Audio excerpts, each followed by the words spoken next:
தந்தை செல்வாவை இவர்கள்லாம் தமிழரசு கட்சியில் சேர்த்தார்களோ இல்லையோ என்று தெரியவில்லை அதுபோல் படம் காட்டப்படுகிறது. சுமந்திரன் அவர்கள் 2010 தேசிய பட்டியலில் வந்தவர்.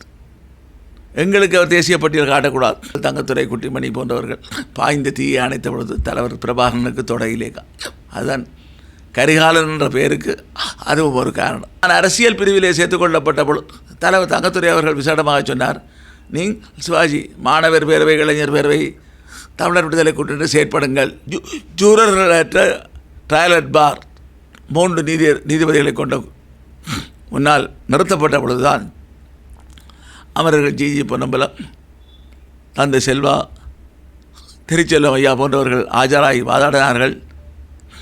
அதிலே வெற்றி கிடைத்தது. நீதவான் நீதிமன்றத்தை குழப்பினோம், போலீஸ்கார் எடுத்து வந்து ரோட்டில் எறிந்தார்கள். பின்னர் திருப்பி மதில் ஏறி நீதிமன்றத்துக்கு நுழைந்து மாவட்ட நீதிமன்றத்தை முற்றுகையிட்டு நீதவானுடைய இருக்கையில் நாங்கள் இருந்தேன். போலீஸார் கிட்ட வரவில்லை, நாங்கள் போட்டோம், அடி அமர்க்கணம் பண்ணினோம். திரும்பி வருகின்ற பொழுது எங்களுக்கு செய்தி வருகின்றது, யாழ்ப்பாணத்திலே போராட்டம் நடத்திய தந்தை செல்வா நீதிமன்றம் கலை வரை சிறை வைக்கப்பட்டார். இவர்களுக்கு நாங்கள் இனி சொல்லிக் கொடுக்க வேண்டியிருக்கு. வேண்டாம், ஒரு நாளைக்கு வாங்க, நாங்கள் கிளாஸ் எடுக்கிறோம், எப்படி இந்த கட்சிகள் வளர்ந்தேன்ட்டு. இல்லாட்டி இந்த ஜட்டி அமைச்சருக்கு நாங்கள் ஒரு தங்கச்சியை பிடிச்சி ஜட்டிகளை வச்சு கொண்டு போட்டு சொல்லி தான் கொண்டு போய் எடுத்திருப்போம். இயக்கத்தில் கரும்புலியாக போய் வெடிகுண்டா சேர்றாங்க, இதெல்லாம் பெரிய வேலை இல்லை. எல்லாரும் சொன்னார்கள், நீங்கள் உங்களுக்கு மரியாதை இல்லை, எம்பியாக இருந்த நீங்கள் இப்போ நீங்கள் சேமனாக போகிறீங்களோ. நான் நகரசபை உறுப்பினராக கூட இருந்திருக்கேன். மஹிந்த ராஜபக்சே ஜனாதிபதியாக இருந்துட்டு எம்பியாக இருக்கலாம், வேண்டாம் என் சுவாலிங்கம் சேமனாக போயிடாது. எனக்கு எந்த தனிப்பட்ட கௌரவம் முக்கியம் அல்ல. உள்ளூராட்சி மன்ற தேர்தல்கள் முடிவடைந்து மாநகர சபைகள், நகர சபைகள், பிரதேச சபைகளுக்கான மேயர், அதே போல் நகரபிதா, தவிசாள தெரிவுகள் இடம்பெற இருக்கின்ற சூழ்நிலை நாடு பூரா ஒரு பரபரப்பான சூழ்நிலையிலே பல்வேறு விடயங்கள் ஊடகங்களிலே இன்றைக்கு அடிபட்டு கொண்டிருக்கின்றன. அதிலே நான் ஒரு சிலவற்றை குறிப்பிட வேண்டும். இலங்கை தமிழரசு கட்சியினுடைய பதில் தலைவராக இருக்கக்கூடிய திரு CVK சிவஞானம் ஐயா அவர்களும், இலங்கை தமிழரசு கட்சியினுடைய பதில் பொதுச் செயலாளராக இருக்கக்கூடிய திரு சுமந்திரன் அவர்களும் பல விடயங்களை செய்து கொண்டிருப்பதாக ஊடகங்கள் வாயிலாக பல்வேறு வகையில் அவர்கள் கூறுகின்ற கருத்துக்கள் இருந்து கொண்டிருக்கின்றன. ஆனால் அந்த 2 பேர் காட்டுகின்ற படத்தை பார்த்தால் தந்தை செல்வாவை இவர்கள்லாம் தமிழரசு கட்சியில் சேர்த்தார்களோ இல்லையோ என்று தெரியவில்லை. அதுபோல் படம் காட்டப்படுகிறது. 2004 ஆண்டிலே கூட தமிழ் தேசிய கூட்டமைப்பாக தேர்தலை சந்தித்த பொழுது சிவஞானம் ஐயா அகில இலங்கை தமிழ் காங்கிரஸ் கட்சியினுடைய வேட்பாளர். நாங்கள் 22 பேர் தெரிவு செய்யப்பட்ட அந்த தேர்தலில். அதே போல் திரு சுமந்திரன் அவர்கள் 2010 தேசிய பட்டியலில் வந்தவர். எங்களுக்கு அவர் தேசிய பட்டியல் காட்டக்கூடாது. இந்த தேர்தல் முறை 89 வந்த பொழுது கூட முதல் தடவையாக தமிழர் விடுதலை கூட்டணி அந்த தேர்தலை சந்தித்து யாழ்ப்பாணம் மாவட்டத்தில் சந்தித்த பொழுது கூட அதிலே பார்த்தோமாக இருந்தால் பல 4 தமிழ் கட்சிகள் சேர்ந்து தமிழர் விடுதலை கூட்டணி தலைமையில் ஒரு கூட்டை அமைத்திருந்தோம். தமிழர் விடுதலை கூட்டணி, EPRLF, டெலோ, ENDLF. அந்த தேர்தலிலே போட்டியிடுமாறு தலைவர்கள் அமர்லிங்கம் ஐயா, சிவசம்பரம் ஐயா அவர்கள் என்னை போட்டியிட்ட கேட்ட பொழுது, வடமராட்சியிலே நீங்கள் போட்டியிட வேண்டும் சுவாதிலிங்கம், நீங்கள் தான் துணிச்சல் மிக்கவர், எங்களுக்கு வடமராட்சியில் வேலை செய்கிறேன். நான் என்னுடைய தாய் மாமனை 77 ஆண்டு தேர்தலில் நான் எதிர்த்தவன். சமூக ரீதியாக பிற்படுத்தப்பட்ட என்று சொல்லப்பட்ட திரு ராசலிங்கம் ஐயாவை நான் ஆதரித்து குடும்பத்துக்களே பல பிரச்சனையை எதிர்கொண்டவன் நான். இப்பொழுது தமிழீழ விடுதலை புலிகள் டெலோ முதல் நான் என்னுடைய தாய்மாமனுடைய வீட்டிலே தான் வந்து தஞ்சமடைந்திருக்கின்றேன். நான் அரச உத்தியோகத்தில் இருந்தாலும் கூட என்னோட இந்த சேமிப்பு இல்லாத காரணத்தால் 3 நேர சாப்பாடும் அவர் தருகிறார். அவரை எதிர்த்து போட்டியிட என்னால் நியாயப்படுத்த முடியும் என்று கூறியதை தலைவர்கள் அமரலிங்கமை ஏற்றுக்கொண்டார்கள். நான் ஒன்றை சொன்னேன், நான் உறுதியாக இருக்கின்றேன் என்று காட்டுவதற்காக என்னை தேசிய பட்டியல் 29ஆவதாகத்தன்னும் போடுங்கள், நான் அதில் இறுக்கமாக நிற்கிறேன். இல்லை தம்பி, நீங்கள் உங்களோட பேர் நான் 2ஆவது போகிறேன், நான் என்னுடைய பேர் பட்டியலில் 1வது. பின்னர் அமரலிங்கம் ஐயா மட்டக்களப்பிலே போட்டியிட வேண்டியிருந்தது. சம்பந்தமுத்து ஐயாவோட 1வது பேர், 2வது ஒரு நான் கேட்டுக்கொண்ட உதுபால பேர் ஒரு முஸ்லீமுடைய பேர் இடம்பெற்றது. 3வது என்னுடைய பேர். 4வது சதவதுல்லா என்று இன்னொரு முஸ்லீமுடைய பேர். 5வது திரு அமரர் சூப்பர் நடேஷ். இன்றைக்கு அந்த 2 தமிழர்களும் இல்லை, புலிகளால் கொல்லப்பட்டார்கள். திரு அமரர் சூப்பர் நடேஷ் அவர்கள் சமூக ரீதியாக பிற்படுத்தப்பட்டவர். மாவட்ட அபிவிருத்தி சபை இதில் உறுப்பினராக அவர்களுக்கு பிறந்த நாள் அர்ச்சனை செய்ததற்காக அவர் படுகொலை செய்யப்பட்டார். அதேபோல் சம்பந்தமூர்த்தி ஐயா அவர்கள் மட்டக்களப்பிலே படுகொலை செய்யப்பட்டார். என்னை அமரலிங்கவையாவுடைய மறைவுக்கு பின்னர் இந்தியாவினுடைய அரசியல் செயலாளர் திருவண்ணாமலை ஹெலிகாப்டர் மூலம் வந்து ஒழுங்குமாறு இதில் வந்து கேட்டார். திருவாளர்கள் செல்வம் அடைக்கிறநாதன், ஸ்ரீகாந்தா போன்ற 3 அழைத்து நீங்கள் இந்த தேசிய பட்டியல் பதவியை ஏற்றுக்கொள்ள. நான் சொன்னேன், இல்லை, நான் அதை தமிழர் விடுதலை கூட்டணிக்கு கொடுங்கள். நான் தெளிவுக்காக அந்த தேர்தலில் கூட்டாக இருந்தாலும் கூட வேலை செய்த காரணத்தால் எனக்கு தேவையில்லை என்று. பதவிகள் எங்களுக்கு தேடி போக வேண்டும் என்றால் எப்படியோ சென்றிருக்க வேண்டும். இப்படியும் தேசிய பட்டியலை பற்றியோ பதவியை பற்றியோ எங்களுக்கு சொல்ல தேவை. இன்னொன்று, மாணவ பராயத்திலிருந்தே 10 வயதிலிருந்தே போராட்டத்துக்கு போத்தில் மண்ணரப்பி கொடுத்தவர்கள் நாங்கள், போலீஸாரை நோக்கி வீசப்படுகின்றது. இதை விட 14 வயதிலே நண்பர்கள் குமரப்பா, மாத்தியா, நான் 3 தமிழ் விடுதலை இயக்கத்திலே சேர சென்ற பொழுது அங்கே தலைவர்கள் அவர்கள் தங்கள் துறை குட்டிமணி, அதே போல் தேசிய தலைவர் பிரபாகரன் எல்லோரும் செல்ல இருந்த நேரத்திலே உங்களுக்கு 14 வயது சேர்க்கையில் ஆண்டு திருப்பி அனுப்பினார்கள். 73ஆம் ஆண்டிலே மீண்டும் இணைந்து கொண்டோம். அதன் பின்னர் தான் 74ஆம் ஆண்டிலே தமிழக தேசிய தலைவர் அவர்கள் தமிழின் புதிய புலிகள் என்றொன்றை ஆரம்பித்து, அது பின்னர் 76ஆம் ஆண்டிலே தமிழீழ விடுதலை புலிகள் என்று மே மாதம் 5ஆம் தேதி பெயர் மாற்றப்பட்டது. அதே போல் நாங்கள் சேர்ந்து சில வாரத்துக்குள்ளே, எனக்கு சரியாக தேதி ஞாபகம் இல்லை, ஒரு குண்டு தயாரித்து குண்டு தவறுதலாக வெடித்து, தவறுதலாக இல்லை, அவர்கள் பனைகளை பார்த்துருக்கார்கள். இருந்தால் இதில் பனம்பழம் விழுந்தால் தென்னைக்கு கீழே இருந்திருக்கார்கள். டோர்ச்சை அடித்து பார்த்துருக்கார்கள். ஒன்றும் விழக்கூடியது இல்லை என்று இருந்த பொழுது சிறு குறும்பைகளை அரித்து அது விழுந்து வெடித்த காரணத்தால் பொம்சோதி என்று சொல்லப்படுகின்ற சோதர் ஐயா படுகாயப்படுத்தப்பட்டார். பலருக்கு காயங்கள். தலைவர்கள் தங்கத்துறை, குட்டிமணி போன்றவர்கள் பாய்ந்த தீயை அணைத்த பொழுது தலைவர் பிரபாகரனுக்கு தொடையிலே. அதுதான் கரிகாலன் என்ற பெயருக்கு அதுவும் ஒரு காரணம். தேடுதல் வேட்டை நடக்கின்ற பொழுது எங்கள் எல்லாரையும் சாரத்தை திருப்பி காட்ட சொல்லுவார்கள். அந்த எரிகாயம் இருக்கோயில் என்ன தலைவர் பிரபாகரனுடைய ஃபோட்டோ இல்லாத காரணத்தான் பிறகு அவருக்கு சிகிச்சை அளிப்பதில் நாங்கள் முன்னுக்கு நின்றோம். இதைவிட நான் அரசியல் பிரிவிலே சேர்த்துக்கொள்ளப்பட்ட பொழுது தலைவர் தங்கத்துறை அவர்கள் விசேடமாக சொன்னார், நீங்கள் சிவாஜி மாணவர் பேரவை, இளைஞர் பேரவை, தமிழர் விடுதலை கூட்டணி செயற்படுங்கள், எங்களுக்கு தேவையான ஒத்துழைப்பை தாருங்கள், மற்ற 2 பேரும் இராணுவ பிரிவிலே இருக்கட்டும், குமரப்பாவும் மாத்தியா நீங்கள் அங்கே இருங்கள் என்று சொல்லப்பட்ட அடிப்படையிலே 1973ஆம் ஆண்டு தமிழரசு கட்சியினுடைய ஒரு தேசிய மாநாடு நடைபெற்ற பொழுது, மல்லாகத்திலே நடைபெற்ற பொழுது, வல்வெட்டுத்துறையிலே 4 கட்சிகளை ஒன்றுபடுத்திய பெரியவர் ஞானமூர்த்தி அப்பா அவர்கள், பிரபாகரனுடைய பெரிய தகப்பனார், அவர் தலைமை வைத்து கொண்டிருந்தார். அப்போ தட்டி வேரண்ட் அந்த காலத்தில் சொல்லப்படுகின்ற அந்த வேனிலே தான் நாங்கள் பிடிச்சி கொண்டு வெளிக்கிட பொழுது நான் அரைக்காச்சட்டையுடன் சென்றேன். அப்பொழுது சொன்னார், தம்பி, இது தமிழரசு கட்சி மாணவர் அணி அல்ல, இது வாலிப முன்னணி. போய் வீட்டில் போய் வேட்டி கட்டி கொண்டாங்க. இப்பொழுது கூட அடிக்கடி வேட்டி கட்டுவது எனக்கு அந்த ஞாபகம் வருகிறது. நீங்கள் இந்த நேற்று முந்திராத்து வந்துட்டு எங்களுக்கு பாடம் படிப்பிக்கிறீர்கள். சரி, பரவாயில்ல, நீங்கள் 2 பெரியாக கட்சி இருங்கள். ஆனால் தேர்தலிலே கூறிய விமர்சனங்களை பற்றியெல்லாம் கருத்து சொல்கிறீர்கள். தமிழரசு கட்சி 5000 ரூபா காசை பறக்க விட்டது, கால்போத்தில் சாராயங்களை பறக்க விட்டது என்று சொன்னது என்று சொல்லிவிட்டேன் என்று நான் சொன்ன விடயம் சரி, நீங்கள் தவறாக புரிந்து கொண்டிருக்கிறீர்கள். நான் சொன்னது தவறான விதத்திலே சொல்லிவிட்டேன். உண்மைதான். இதுதான் நிலைமை. நான் சொல்ல விரும்புவது என்னென்றால், ஒரு ஆதரவாளர்கள் இதை செய்தார்கள். தமிழரசு கட்சி தலைமைப்பட செய்யுமாறு கூறியிருக்காது, அது எங்களுக்கு தெரியும். ஆகவே அவ்வாறு உங்களுக்கு மனதிலே ஏதாவது நெருடல்கள் அல்லது உங்களுக்கு அதிலே கஷ்டங்கள் இருந்தால் அதற்காக என்னுடைய மனவத்தத்தை நான் தெரிவிக்க கடமைப்பட்டிருக்கேன். அதுபோல் எங்களோட தரப்பிலிருந்து யாராவது தவறுதல் செய்திருந்தால் விமர்சனங்கள் அது எழுதுகள் போன்றவற்றை இதெல்லாம் மறப்போம் மன்னிப்போம் என்ற செய்யப்பட வேண்டும்.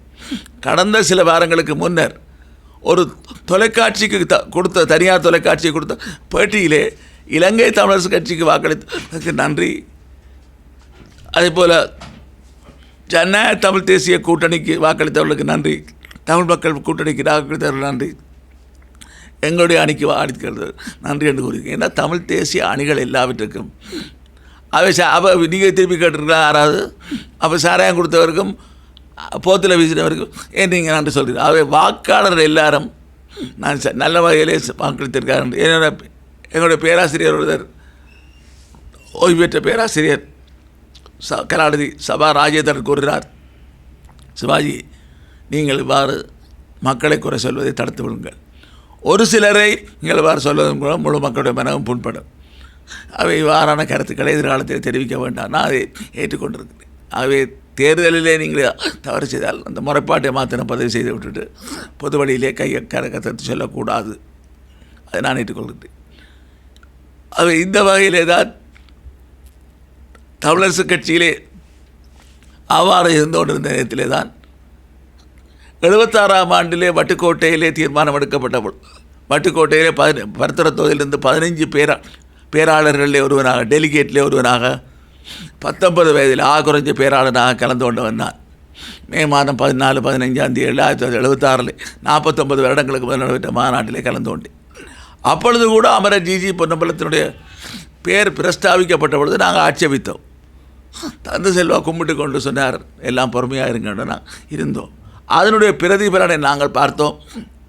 அந்த தீர்மானத்தை வெளியிடக்கூடாது என்று இலங்கை அரசாங்கம் தடுத்த பொழுது சட்டத்தை பாவித்து துண்டு அடித்து யாழ்ப்பாணம் பஸ் நிலையத்திலே பேருந்து நிலையத்திலே விநியோகித்த பொழுதுதான் தலைவர்கள் அமிர்தலிங்கம் ஐயா அவர்கள், அதேபோல் அமரர்கள் விஎன் நவரத்தினம், அதேபோல் காப்போரத்தினம் ஐயா, துரத்தினம் ஐயா 4 பேர் கைது செய்யப்பட்டு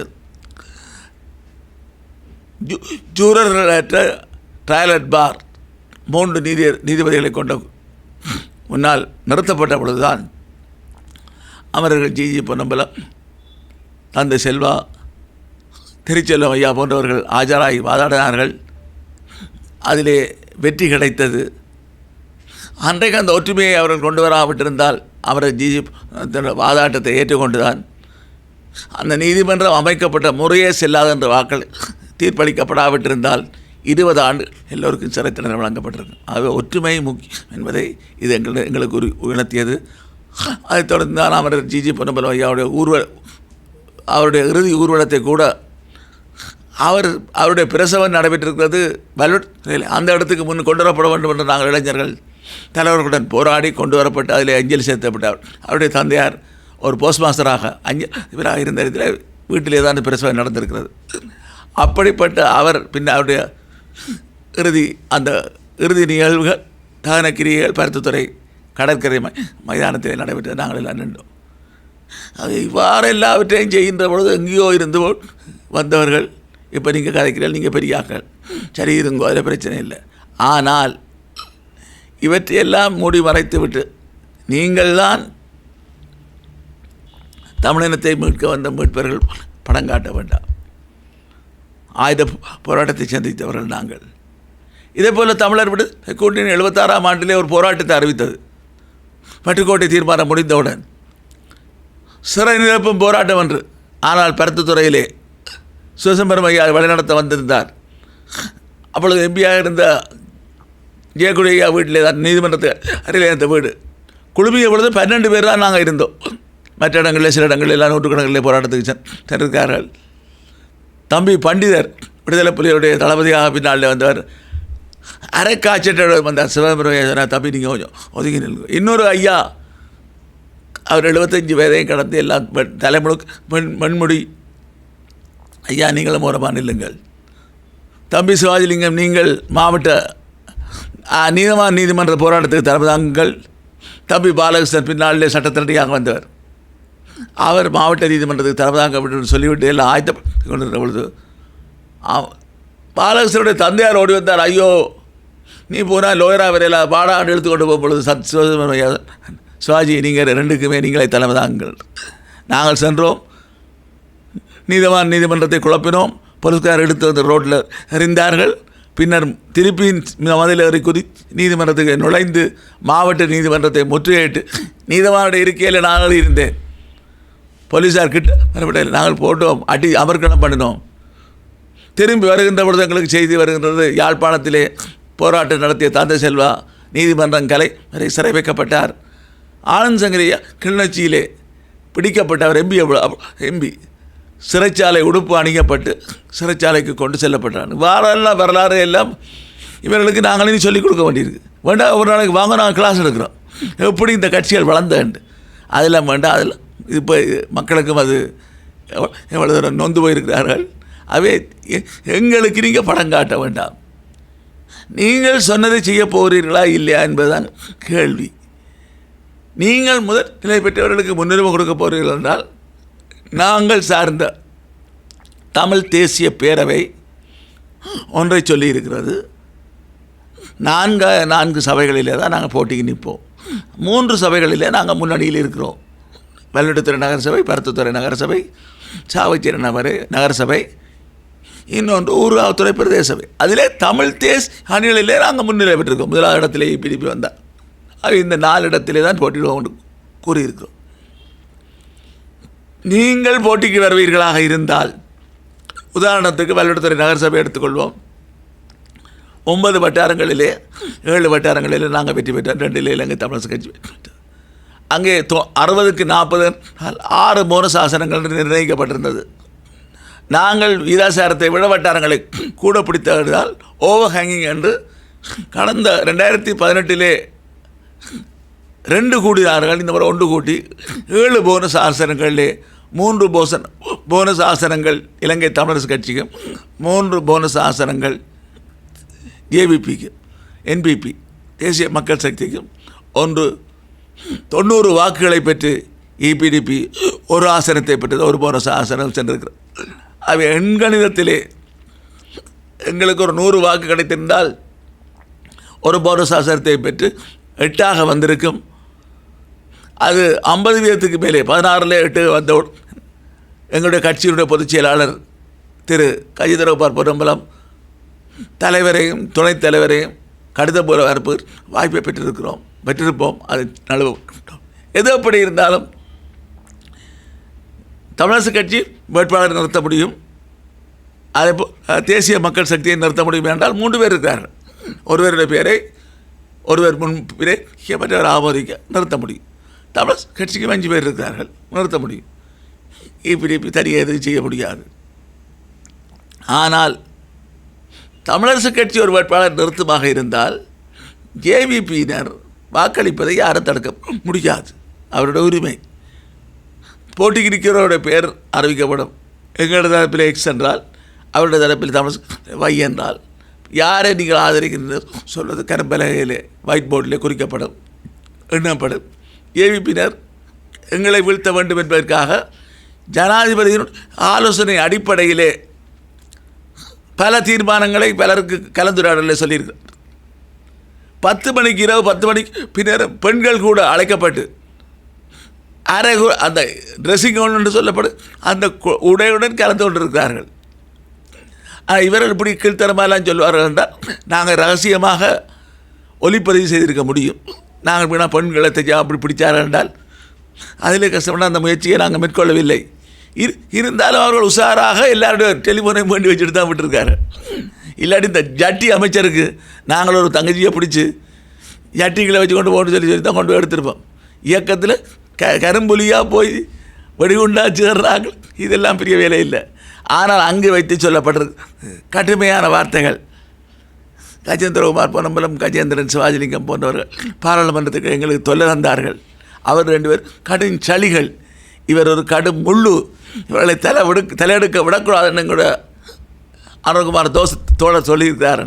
நான் சொன்னேன், இதை சொன்னவர்களுக்கு சொன்னேன். இப்போ அது உங்களுக்கு புரியுதா? நீங்கள் எங்களில் மக்களில் எல்லாருக்கும் தெரியாட்டி கூட அவங்கள எப்படி கணக்கு எடுக்கிறாங்க. அது சரி, எது எப்படி இருந்தாலும் தமிழரசு கட்சி போட்டிக்கு வந்தால் எங்களை கேட்டாங்கள் ஆதரவு, அவர்களாக ஆதரவு தந்தார் என்ற பொய்யை நீங்கள் சொல்வீர்கள். அவை உலகத்துக்கு நாங்கள் சொல்வதற்காக தான் இந்த மாநாட்டு கூட்டியிருக்கோம். நீங்கள் ஒரு முறையை செய்கிறதா போட்டியில் இருங்கள்.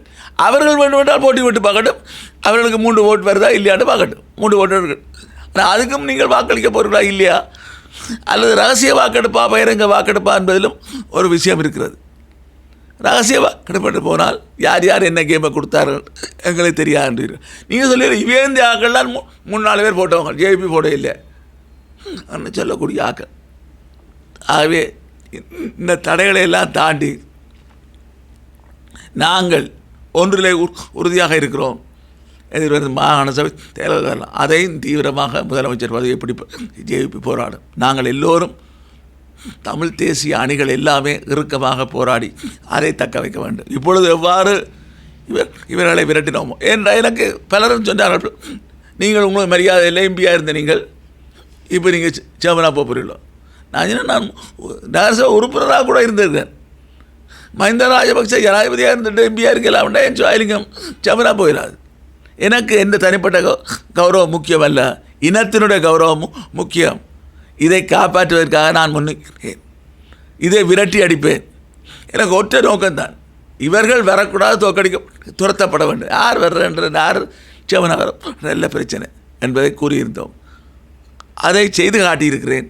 அந்த வகையிலே எதிர்காலத்திலே இனப்பிரச்சனை தீர்வு ஒரு அரைகுறை தீர்வை திணிப்பதற்கு, ஒற்றையாட்சிக்கு கீழான தீர்வை திணிப்பதற்கு இலங்கை அரசாங்கம் முற்படுகிறது. வடக்கு கிழக்கு மாகாணங்களிலே 19 தமிழ் பாராளுமன்ற உறுப்பினர்கள், அதில் 8 பேர் இலங்கை தமிழரசு கட்சி, 8 பேர் ஜேவிபி, ஒன்று நண்பர் கஜேந்திரகுமார் பொன்னம்பலம், இன்னொன்று திரு செல்வம் அடைக்கலனான், இன்னொன்று டாக்டர் அர்ஜுனா. அவை 19 பேர் 10 பேர் ஒரு பக்கம் நின்றார்களாக இருந்தால் நிச்சயமாக அரைகுறை தீர்வை திணிக்க முடியும். அதுக்கு இலங்கை தமிழரசு கட்சியோட ஆதரவு எங்களுக்கு தேவை. ஒருவர் கூட இல்லாமல் 2 பேர் பிரிஞ்சு போனால் கூட எங்களுக்கு கஷ்டம். அவை இலங்கை தமிழரசு கட்சி உட்பட அத்தனை பேரும் ஒரு பொது நோக்கத்தோடு, பொது கோரிக்கையோடு நாங்கள் சேர்ந்து செயற்பட வேண்டும். எலெக்ஷன்கள் வரும், தேர்தல் வரும் போகும், பதவிகள் வரும் போகும். அதற்காக தமிழ் மக்களுடைய மனதிலே இருக்கக்கூடிய அந்த அவாவை, வேண அவாவை நாங்கள் நிறைவேற்ற வேண்டும். பார்த்தமாக இருந்தால் முள்ளிவாய்க்கால் முற்றத்திலே பல 10,000 கணக்கிலே மக்கள் திரண்டிருந்தார். அவருடைய உணர்வு சாகவில்லை. மக்களை நீங்கள் திசை காட்டி பக்கம் தள்ளாதீர்கள். அதை இந்த தேர்தலிலே நாங்கள் மிகவும் ஒற்றுமையாக சபைகளை சுமூகமாக நடத்தி காட்டுவோமா இருந்தால் மாத்திரம்தான் மக்கள் அடுத்த முறையும் எங்களுக்கு பின்னால் அணிதிரள்வார். தேர்தலாக இருக்கட்டும், என்னவாக இருக்கட்டும். ஆகவே நாங்கள் மிகவும் பணிவோடு கேட்டுக்கொள்வது, பதவிகளுக்காக சண்டையிடாமல் விட்டு கொடுப்புடன் இந்த தமிழினத்தினுடைய ஒற்றுமையை காப்பாற்றி அனைத்து கட்சிகளும் பங்கெடுக்க வேண்டும். எங்களுடைய தரப்பிலே தமிழ் தேசிய பேர் பொறுத்தளவிலே நாங்கள் மிக இறுக்கமாக, நான் சார்ந்த தமிழ் தேசிய கட்சி அதில் மிக இறுக்கமாக போராடும் என்பதை நாங்கள் திட்டவட்டமாக கூறிக்கொள்ள விரும்புகிறோம். ஏனென்றால் இது ஒரு பிரச்சனை, தற்காலிகமான பிரச்சனை அல்ல, இனப்பிரச்சனை தீர்வை எதிர்வரும் செப்டம்பர் மாதத்திலே இந்த ஜெனீவாவிலே முக்கியமான தீர்மானங்கள் வர இருக்கின்றன. கனடாவிலே நினைவிடம் நிறுவப்பட்டிருக்கிறது, தமிழின படுகொலை நினைவிடம். அதேபோல் ஒரு நினைவிடத்தை வல்லுட்டுத்துறையில் நிறுவுவோம் என்று நாங்கள் தேர்தல் வாக்குறுதியை கூறியிருக்கின்றோம். பிரம்டனில் இருந்தது போல ஒன்றை நாங்கள் நிறுவோம். இதுக்கு மேலதிகமாக ஒரு மாவீரர் நினைவு தூவி நிறுவப்படும் என்று சொல்லியிருக்கிறோம். இது தேர்தலில் எங்களுடைய அணி ஆட்சி பீடம் ஏறினால் என்ன, ஏறாவிட்டால் என்ன, அந்த பணியை நாங்கள் மக்களிடம் பணத்தை திரட்டி ஒரு தனியார் காணியை விலைக்கு வாங்கி அது வல்லுட்டுத்துறை நகரிலே அது கட்டி எழுப்பப்படும். இதே போல் பல விடயங்களை அறிவித்திருக்கிறோம். தமிழ தேசிய தலைவர் மீது பிரபாகரன் அவர்களுடைய பெற்றோருடைய ஞாபகார்த்தமாக ஒரு மின்தான மேடை அமைக்கப்படும் என்றும், அதேபோல் ஒரு 1 கோடி ரூபாய்க்கு மேற்பட்ட செலவிலே வல்லுட்டுத்துறை மாவட்ட வைத்தியசாலையிலே ஒரு கதிரியக்க சிகிச்சை பிரிவு நிறுவப்பட்டு அமரர்கள் வேலுப்பிள்ளை, பார்வதி பிள்ளையுடைய பெயர் சூட்டப்படும். எல்லாம் பகிரங்கமாக கூறியிருக்கிறோம். இது எந்த தடைகள் வந்தால் இது எல்லாத்தையும் நாங்கள் ஆட்சிக்கு போகிறோமோ இல்லையோ நிறைவேற்றுவோம், நிறைவேற்றி காட்டுவோம், அதை நோக்கி பயணிப்போம். ஆனால் இதுவாறு எங்களுக்கு சந்தர்ப்பம் கிடைக்குமாக இருந்தால் நாங்கள் அந்த பணிகளையும் அந்த நகரசபை பணிகளையும் இல்லாவிட்டால் நாங்கள் ஒரு பொறுப்புள்ள எதிர்க்கட்சியாக அந்த சபையிலே செயற்படுவோம் என்பதை தான் இந்த இடத்திலே என்னால் கூறிக்கொள்ள முடியும். நன்றி, வணக்கம்.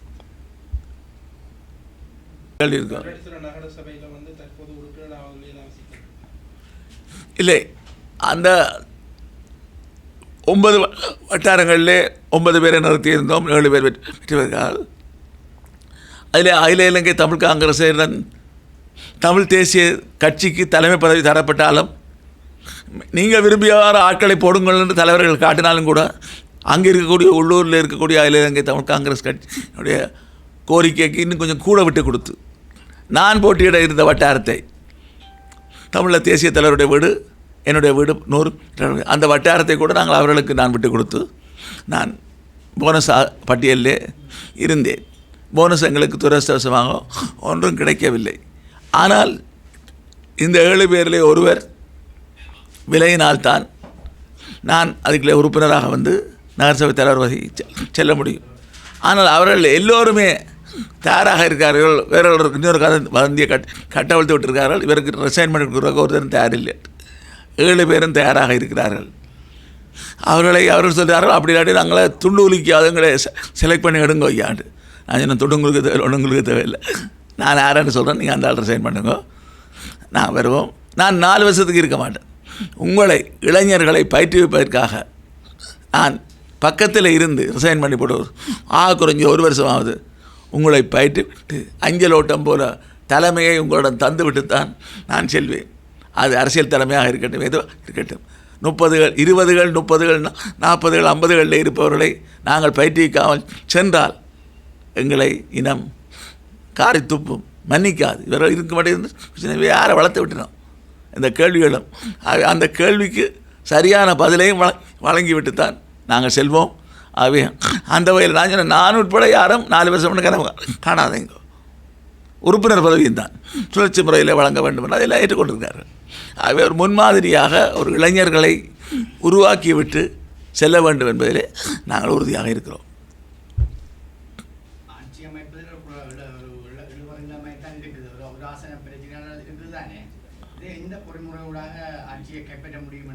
பொறுமுறை ஒன்றும் இல்லை. அவர்கள் சொன்னவர்கள் பெரும்பான்மை எடுத்தவர்கள் போட்டியிட வேண்டும். போட்டியிட வேண்டாம், அவர்கள் மற்றவர்களை எதிர்த்து வாக்களிப்பார்கள். அவர்கள் போட்டியின்றி தெரிவு செய்யப்பட்ட சொன்னால் செய்ய முடியுது. இதே வேலையை நான் மற்ற இடங்களில் செய்வோம். ஏன் திரு கஜேந்திரகுமார் பொன்னம்பலம் கூறியிருக்கிறார், யாழ்ப்பாண மாநகர சபையிலே வாக்கெடுப்பு வந்தால் என்ன செய்கிறீர்கள் என்று ஒரு ஊடகவியலாளரை தையிட்டியில் கேட்ட பொழுது நாங்கள் தமிழரசு கட்சிக்கு வாக்களிப்போம் என்று கூட கூறியிருக்கிறார். இவ்வாறு நல்லெண்ணம் காட்டியதன் பின்னர் நீங்கள் போட்டியிட்டு எங்களை தோற்கடிக்கப் போகிறீர்கள் என்றால் நான் ஒன்றை சொல்ல விரும்புகிறேன். தோற்கடித்தால் அது நல்லது என்று நான் பார்க்குறேன். ஏனென்றால் என்னை பொறுத்தவரை வெள்ளத்தில் நான் வீழ்த்தி காட்டி நான் இந்த சுயநத்துடன் அன்றைய தினம் கூட என்னுடைய பிரஷர் 195 இருக்கேக்க நான் 11 வாக்குச்சாவட்டிக்கு நொண்டி போன மாதிரி ஒவ்வொரு மாவட்டமும் சென்று ஒவ்வொரு வாரம் தங்கியிருந்து இலங்கை தமிழரசு கட்சியினுடைய தவறான தலைமை பாடம் புகட்டுவதற்காக ஒரு உறுதியான ஒரு கட்டமைப்பை உருவாக்குவதற்கு நான் நூற்றுக்கணக்கில் தொலைபேசியில் அழைத்து கொண்டிருக்கார். வாங்க ஐயா, மட்டக்களப்பு வாங்க, புத்தகலுக்கு வாங்க, அங்கே வாங்க, இங்கே வாங்க, யாராவது தம்பி பிடிச்சி ஃபேஸ்புக்கு என்னத்தில் போட்டுட்டான் போட என்ன நம்புகிறேன். அலறி தொலைபேசிகள் அலறி கொண்டிருக்கிறார். மக்கள் ஆர்வமாக இருக்கிறார்கள். ஆகவே அதை செய்வதற்கு எல்லா இடங்களுக்கும் நான் செல்வேன். அதுக்கான பணியை நீங்கள் எங்களுக்கு இந்த பொறுப்பை என்னோட தரையில்னா அது சந்தோஷம். இதுதான் அதண்டில் தோல்விகளை கண்டு பதவிகளை தூக்கி எறிஞ்சிடுது. அண்டை சரத்வன்சா என்ன சொல்கிறார், சரத்வன்சா ஆதரிச்சியல், நான் போட்டிட்டேன், சந்தோஷம். மைத்திரிபால சீனாவை ஆதரித்தீர்கள், இன்றைக்கு என்ன நடந்தது? கோத்தவை நல்லாலும் கோத்தவை ஆதரிக்க இல்லை. ஆனால் சஜித் பிரேமதாசா இன்றைக்கு போர் வெற்றி வீரர்கள் தினத்தில் ஆதரவு வழங்குகிறார். ஆனால் முள்ளிவாய்க்கால் தினத்துக்கு ஏதாவது கருத்து தெரிவித்தாரா? இல்லை. நீங்கள் போட்டு பழக்கினாங்கன்னா டெலிஃபோன் மணி போல் சிரிப்பவர்கள் மாதிரி சிரிக்க விட்டு தான் கொஞ்சம் நொட்டுது. ஆனால் வல்லுடத்துறையில் வாக்காளர்களுக்கு நான் விசேடமாக நன்றி சொல்ல வேண்டும். அதுபோல் மற்ற பல சபைகளில் அந்த வட்டாரத்திலே தேசிய தலைவர் என்னுடைய வட்டாரத்திலே யானைக்கு சைபர், கதிரைக்கு சைபர், இன்னொரு வட்டாரத்திலே அவர் ஒரு வாக்கு கதிரைக்கு. அப்போ அவர்கிட்ட மனைவிக்கும் போட இல்லை. நான் பிரச்சாரத்துக்கு போயிருக்க அவசரம், தம்பி நீங்கள் போயிட்டு வாங்கன்னு சிரிப்பு நான் இவருக்கு போட மாட்டேன் உங்களுக்கு போடுவேன் தான் இருந்தது. அவர் சொல்லிட்டு பார்ப்போம், அந்த வேட்பாளருக்கு தெரியும் தான் போடுறார். அப்போ தன்னை தவிர வெறும் போடையில் உணர்த்தப்பட்டிருக்கு. ஒரு வாக்கு தான். ரேவடி வட்டாரம் உண்டு, இலக்கம் 3 இலக்கம் உள்ள வட்டாரத்தில் ஒரு வாக்கு கதிரைக்கு. கன்னடங்களில் இதே இல்லை. அவங்களோட மக்களும் சுவார் விஷயங்களை சாய்த்து காட்டியிருக்காரு. அதை போல் இந்த திசை காட்டி என்று போகிற வைக்கும் கொஞ்சம் அவர் 3 லைட்டு வண்டி சந்தியில் ஒளிய விட்டார். இன்றைக்கு 3 போன சாசனம் வந்து அவருக்கு அந்த வட்டாரத்தில் கிடைச்ச 39 வாக்கு தான். அந்த 39 இல்லாமல் சைவருக்கு போயிருக்கோம், இல்லை 3க்கு போயிருக்கோம். எங்களோட விருப்பம். இன்றைக்கு அவர் போனஸில் போய் குத்த போகிறார். வர்றாருவா 2 பொம்பளையிலையும் கூட்டிட்டு வா, இல்லை ஒரு பொம்பளையை கூட்டிட்டு வா, பிச்சை நாங்கள் பார்க்குறோம். சரியோ? அவே எத்தனையோ சமர்க்கணங்களை கண்ட எங்களுக்கு, பாராளுமன்றத்தில் எவ்வளோ ரகலைகளை சந்தித்த எங்களுக்கு, மாகாண சபையை கடந்த எங்களுக்கு, நகர சபையை நடத்திய எங்களுக்கு உங்களுக்கு தெரியும். அந்த நேரத்தில் கொழும்பிலே மேயர் பதவிக்கு 97ஆம் ஆண்டு நான் போட்டியிட்டவன். புலிகளுடன் பேசுங்கள், போர் நிறுத்தத்தை செய்யுங்கள் என்று சிங்களத்தில் 3 மொழிகளில் வைத்து மியூசிக் குரூப்பெல்லாம் அடித்து நாங்கள் செய்தாங்க. கிழக்கு மாகாணத்திலே நீங்கள் தமிழரசு கட்சி தமிழர் விடுதலை போட்டியிட தயங்கிய நேரத்திலே நாங்கள் போட்டியிட்டு ஆட்சியை திருவண்ணாமலை நகர சபை மட்டக்களப்பு பிடித்தோம். இல்லாட்டி நீங்கள் இன்றைக்கு அதுக்கு பிறகு 94ஆம் ஆண்டு ஆகஸ்ட் மாதம் பாராளுமன்ற தேர்தல் வரைக்கும் ஓடியிருந்தோம். அப்போ அன்றைக்கு யூஎன்பி பிடிச்சு கொண்டு போயிருந்தார். அன்றைக்கு தேர்தலாக அன்று டெலோனுடைய தலைவராக இருந்த திரு வினோதலிங்கன் கோன்சாப்பு நான் மக்களை சந்தித்து மேற்பார்வை செய்த போலீஸாரால் கைது செய்யப்பட்டு சிறை போலீஸ் நிலையத்திலே கொண்டு திருவண்ணாமலை போலீஸ் நிலையத்திலே வைக்கப்பட்டிருந்தோம். நான் தேர்தல் ஆணையாளருடன் பேசிய பின்னர் தான் நாங்கள் விடுதலை செய்யப்பட்டோம். அதேபோல் எங்களுடைய பாராளுமன்ற ராகாந்த நிலையத்தில் இந்த மட்டக்களப்பு திரு கருணாகரன் அவர்கள் களவாஞ்சிக்குடியிலே ஏஎஸ்பினால் சேற்றில் பிடிக்கப்பட்டு சிறை கூண்டுகளே கொண்டு போடப்பட்டு 5 வாக்கு நாங்கள் தோற்கடிக்கப்பட்டிருந்தோம். அவை இது மாதிரி எத்தனையோ அடாவடிகளை அரசாங்கத்தோடு நாங்கள் நிற்கிறவங்களை சொன்னவர்கள் அரசாங்கங்களுக்கு என்ன காட்டி நாங்கள் அவர்களுக்கு நெத்திய போல ஆயுதம் இல்லாமல் 97ஆம் ஆண்டு தேர்தலுக்கு இங்கே வந்து இறங்கினோம். எல்லா இயக்கம் இபிடிபி இபிஆரில் புழட்டு எல்லாரும் வைத்து கொண்டிருந்த பொழுது எந்த தலைமையிலே நாங்கள் வந்து இறங்கி 12 ஆண்டுகளுக்கு பிறகு வெள்ளடத்துறை கைப்பற்றி காட்டினோம். அந்த உறவு தான் நீண்ட காலத்திலே பின்னர் அது தமிழ் தேசிய கூட்டமைப்பாக மலர்ந்தது. அது நாங்கள் எதை செய்ய வேண்டும் இறுக்கமாக நிற்கிறோமோ அதுக்கு மக்கள் ஆதரவு தருவார்கள், புலிகளும் ஆதரவு தந்தார்கள். நாங்கள் எங்களுக்கு இல்லாட்டி அவர்களும் நாங்களும் மோதலில் இருந்தோம், கொலைப்பட்டியலில் நாங்கள் இருந்தோம். அது வேறுபடி. ஆனால் அவர்கள் நாங்கள் சரியாக செயற்படுகிறோம் என்று எங்களை அழைத்தார்கள். நாங்களும் சேர்ந்து வேலை செய்தோம். துரதிர்ஷ்டவசமாக 22 நாடுகள் சேர்ந்து இந்த போராட்டத்தை ரசிக்கிவிட்டோம். ஆகவே இது இறுதி கட்டத்தை நெருங்கி கொண்டிருக்கிறது. எங்களுடைய கண் முன்னாலேயே நாங்கள் எங்களுக்கு ஒரு தீர்வை வென்றெடுக்கக்கூடிய வாய்ப்புகள் மிக பிரகாசமாக இருந்து கொண்டிருக்கிறது. அதை நோக்கி நாங்கள் பயணிப்பதற்கு இந்த உள்ளூராட்சி மன்றங்களையும் மற்றவர்களையும் நாங்கள் பயன்படுத்துவோம்.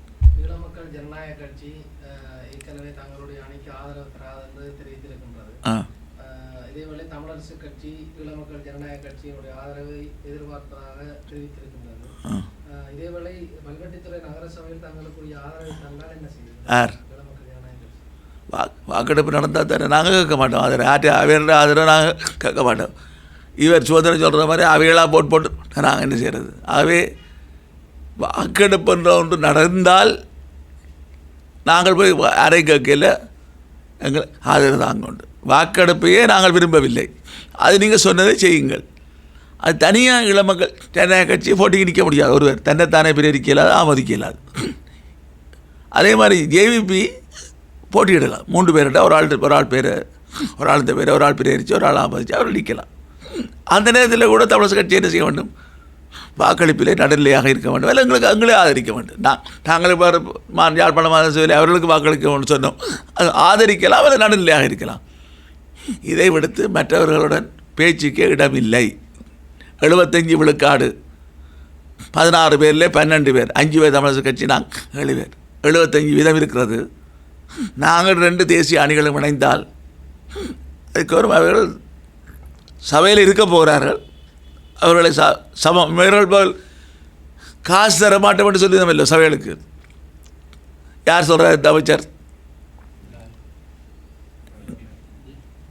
இல்லை அமைச்சர் பிமல் ரட்நாயக சொல்கிறார் எங்களுடன் பாராளுமன்றத்தை நாங்கள் அவ்வாறு செய்ய மாட்டோம்.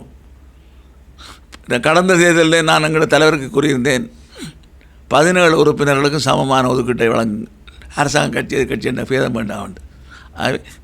16 பேருக்கும் சமமாக நடத்தப்படுவார்கள். நாங்கள் பதவியேற்றால் நாங்கள் பதவியேற்று காட்டி எங்களுக்கு என்ன நடக்க வேண்டும் எங்களுக்கு தெரியாது. அது வேறுபடி. அதே தான் நிலவரம்.